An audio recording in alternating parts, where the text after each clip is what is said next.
Ustadz Abdul Somad mengada-ada banget deh. Masa dia bilang umat Islam dilarang membuat WC menghadap kiblat atau membelakanginya.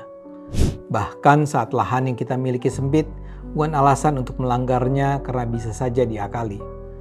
Selalu ada cara untuk membuat WC tidak menghadap atau membelakangi kiblat secara langsung, ucapnya.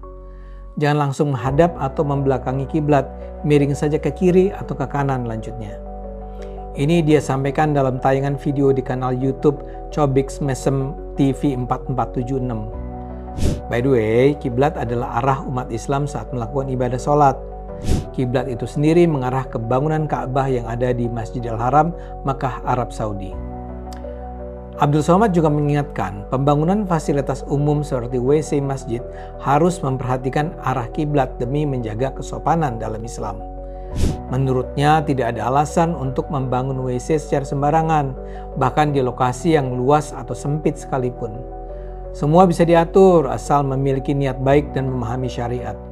Walaupun dia mengakui kesalahan dalam arah WC memang tidak serta-merta membatalkan ibadah, tapi menurutnya menjaga adab tetap penting karena itu menunjukkan ketaatan seseorang terhadap aturan Islam. Ini juga sebagai bagian dari upaya menjaga kesucian diri dan tempat tinggal. Bahkan memperhatikan adab dan syariat bikin WC menurut Abdul Somad bisa menjadi ladang pahala. Selama niat dan pelaksanaannya sesuai dengan ajaran Islam, ucapnya.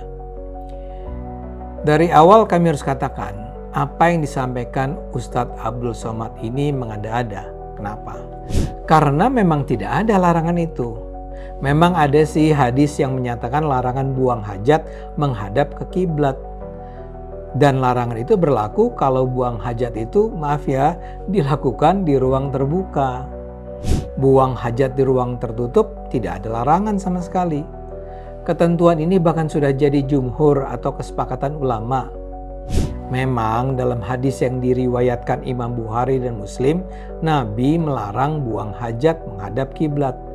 Tapi dalam kesempatan lain, seorang sahabat Nabi juga pernah mendapati Nabi buang hajat membelakangi kiblat.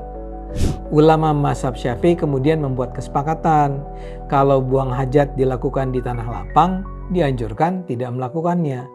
Tapi kalau di dalam ruangan diperbolehkan. Pendapat ini misalnya disampaikan oleh ulama Abbas bin Abdul Muthalib, Ibnu Umar, Syu'bi, Malik, dan Ishaq. Di Indonesia pendapat yang sama disampaikan oleh Buya Yahya. Ini dia sampaikan dalam video ceramahnya di channel YouTube Al-Bahjaz TV. Hukum asal buang hajat menghadap kiblat adalah haram. Namun keharaman ini akan hilang jika buang hajat dilakukan di tempat yang sudah ada bangunannya, misalnya kamar mandi, tegasnya. Bagi Muhammadiyah, larangan buang hajat menghadap kiblat juga bukan larangan yang mutlak. Jika desain bangunan tidak memungkinkan untuk tidak menghadap kiblat, tidak jadi masalah. Buang hajat menghadap kiblat atau membelakangi kiblat tetap boleh dilakukan. Hal ini sejalan dengan kaidah usul fikih, hajat adalah kebutuhan yang penting. Karena itu harus diperlakukan seperti dalam keadaan terpaksa, baik secara umum ataupun khusus. Jadi nggak bisalah Ustadz Abdul Somad melarang-larang sesuai seleranya sendiri. Yuk beragama dengan akal sehat.